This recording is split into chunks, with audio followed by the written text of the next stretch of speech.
ધોરણ 10 બેઝિક ગણિત સંભાવના માટેનો એક MCQ. કોઈપણ વર્ષમાં 53 રવિવાર આવવાની સંભાવના કેટલી? ઓપ્શન આપેલા છે.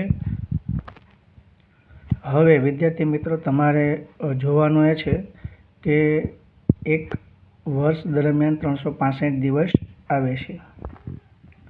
હવે જો એક વર્ષ દરમિયાન 365 દિવસ થતા હોય તો જ્યારે લીપ વર્ષની ચર્ચા કરવામાં આવે ત્યારે એક વર્ષની અંદર 366 દિવસ લેવાના હોય છે. જ્યારે બંને રકમનો ભાગાકાર 7 વડે કરી લેવો. જો વિદ્યાર્થી મિત્રો તમે જોઈ શકો છો,